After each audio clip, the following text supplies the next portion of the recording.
មេធាវីត្រូវបានគេស្គាល់ថាជាអ្នកតំណាងសិទ្ធិដែលត្រូវប្រយុទ្ធប្រឆាំងនឹងអំណាចរដ្ឋព្រះរាជអាជ្ញានគរបាលយុតិធធដើម្បីការពារសេរីភាពកូនក្តីក្នុងដំណាក់កាលស៊ើបអង្កេតពួកគេមានអំណាចដ៏សំខាន់មួយគឺការប្តឹងឲ្យកំណត់ហេតុទុកជាមុខបើមានទារុណកម្មសំណួរតើធ្វើដូចម្តេចបានជាមេធាវីអាចរក្សាបាននូវសិលធម៌និងវិជ្ជាជីវៈខ្ពស់ដោយផ្អែកលើធម៌មេត្តាករុណានិងហិរិអត្តបៈខណៈពេលដែលពួកគេត្រូវតែប្រើយុទ្ធសាស្ត្រច្បាប់យ៉ាងតឹងរ៉ឹងដើម្បីទាមទារភាពមុខនៃភស្តុតាងដែលបានមុខពីការរំលោភបំពានសិទ្ធិមនុស្សតើទូនីតិរបស់មេធាវីជាអ្នកការពារនីតិវិធីខុសពីទូនីតិជាអ្នកតំណាងគុណក្តីយ៉ាងដូចម្តេចចម្លើយ1ទូនីតិទ្វេរបស់មេធាវីអ្នកតំណាងផលប្រយោជន៍និងអ្នកត្រួតពិនិត្យនីតិរដ្ឋមេធាវីមានតួនាទីសំខាន់ពីរដែលមិនអាចបំបែកបានទី1ការតំណាងផលប្រយោជន៍កូនក្តីជនជាប់ចោទឬជនរងគ្រោះនិងទី2ការធានាថារាល់នីតិវិធីច្បាប់ត្រូវបានអនុវត្តត្រឹមត្រូវតួនាទីទី2នេះធ្វើឲ្យមេធាវីក្លាយជាអ្នកត្រួតពិនិត្យដ៏សំខាន់ម្នាក់នៅក្នុងប្រព័ន្ធយុតិធម៌កដំណាក់កាលស៊ើបអង្កេតការការពារសិទ្ធិជាបន្ទាន់តួនាទីសំខាន់ក្នុងដំណាក់កាលនេះតួនាទីរបស់មេធាវីគឺផ្ដោតលើការការពារសិទ្ធិរបស់ជនសង្ស័យឬជនរងគ្រោះភ្លាមៗដូចជាការអមសាកសួរនិងការបំភ្លឺ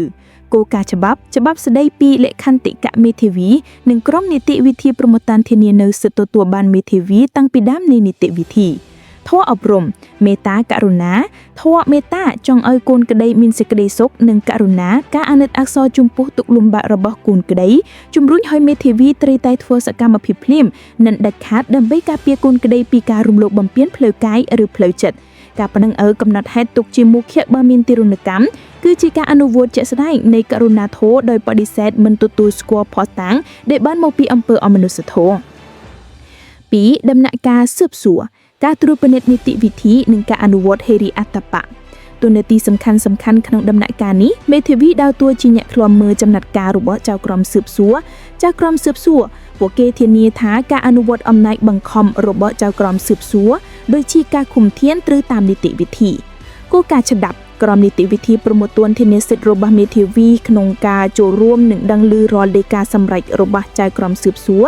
ក៏ដូចជាសិទ្ធិស្នើសុំបំពេញកិច្ចស៊ើបសួរបន្ថែមដូចជាស្នើសុំកោះហៅសាក្សីថ្មីឬធ្វើការពិនិត្យឡើងវិញ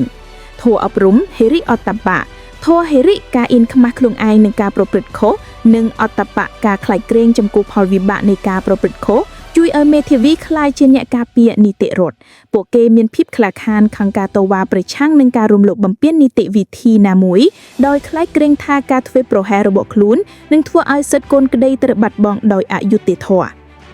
3ឧទាហរណ៍ឃ្លីបញ្ជាក់ឧទាហរណ៍ទី1ភាពមោខៈដោយសារទារុណកម្មដំណាក់កាលស៊ើបអង្កេតជនសង្ស័យម្នាក់ត្រូវបានគេធ្វើទារុណកម្មផ្លូវកាយឬផ្លូវចិត្តក្នុងពេលសាកសួរដើម្បីឲ្យសារភាពមេធាវីបានរកឃើញស្នាមរបួសឬភស្តុតាងនៃការបង្ខំឃីឡូមេធាវីនឹងប្រើប្រាស់អំណាចច្បាប់ដើម្បីប្តឹងជាបន្ទាន់ឲ្យតុលាការប្រកាសកំណត់ហេតុនោះទុកជាមុខនេះគឺជាតួនាទីជាអ្នកការពារសិទ្ធិមនុស្សដោយផ្ទាល់ដោយប្រើច្បាប់ដើម្បីការពារសេចក្តីថ្លៃថ្នូររបស់កូនក្តីការអនុវត្តករុណាធម៌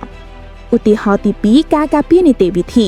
ដំណាក់កាលស៊ើបសួរចៅក្រមស៊ើបសួរមិនបានកោះហៅសាក្សីសំខាន់ម្នាក់ដែលអាចផ្ដល់ទីបន្ទាល់ដោះបន្ទុកជនត្រូវចោទមេធាវីភ្លាមប្រើសិទ្ធិរបស់ខ្លួនដើម្បីស្នើសុំបំពេញកិច្ចស៊ើបសួរបន្ថែមដោយស្នើឲ្យចៅក្រមស៊ើបសួរកោះហៅសាក្សីនោះសកម្មភាពនេះមិនមែនត្រឹមតែតំណាងកូនក្តីនោះទេប៉ុន្តែជាការធានាថាចៅក្រមស៊ើបសួរអនុវត្តតាមគោលការណ៍ស្វែងរកភស្តុតាងពីជ្រុងមេធាវីធ្វើដូចនេះដោយសារខ្លាចក្រែងថាការខកខាននេះនឹងធ្វើឲ្យការស៊ើបសួរមិនពេញលេញនិងនាំទាយុត្តិធម៌ចំណយ